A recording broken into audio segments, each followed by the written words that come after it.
Gandang damit eh. Sinong umiyak? Ako. Bakit? Kasi gusto kong magandang damit ganito. Pero gusto ako ni Janelle eh. Kasi ito nagsinungaling. Sabi niya may babae siya.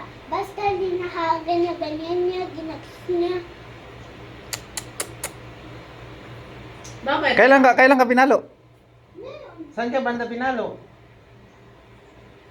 Hindi niya naman sa... Saan ka banda pinalo? Saan ka pinalo? Pinahawak niya dyan. Kasi pinahaloan niya ako dito.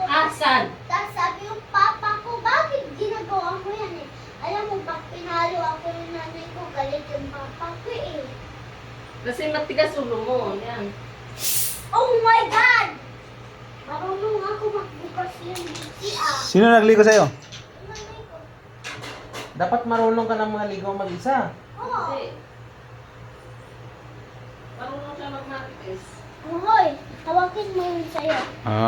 Wait lang. Ay, ako ko na. Wait lang. Ikaw na. Yan si Miriam, oh. Maalaga si Miriam. Tingnan nyo. Kasi dahil dunan mo, lagay mo. Oh, tawagin mo.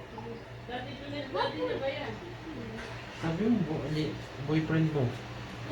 Hindi yan boyfriend ko eh. Hop.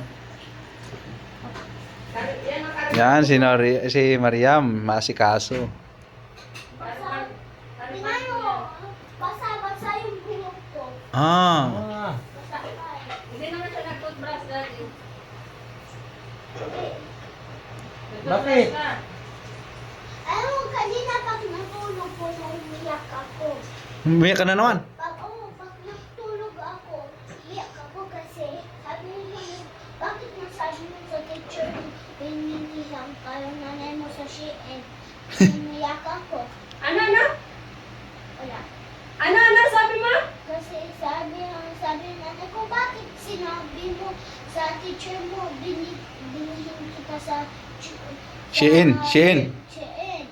Tapos sabi ko sa kanya, pag natulog namin, nasabi ko kay Ate Elodie. Marites ka kasi di ba sabi ng nanay mo huwag kang magmarites. Nagalit na naman. Oo, ang galit. Tapos ngayon, sabi niya, huwag ka magsabi bukas. Ngayon, hindi ko nagsasabi. Oh, bigyan mo ng kutsara yung ano mo, boyfriend mo. Sino boyfriend ko? Sino ba? Tapos video ka na naman. para makita mo nga. Pero kikita niya ako sa Pilipinas eh. Oo. Uwi ka sa Pinas. Oh, malapit yun uwi eh. Sasama ka, meron na ako. Sama ka. Ito, tsaka yan. Ayos na lang. Si Miriam, oh, maalaga. Kahit ibang lahi, tingnan mo. Binigyan ako ng merienda, oh. Kunin mo. Yan. See? Thank you, Miriam. Ka. Hmm. Thank you. Ano pa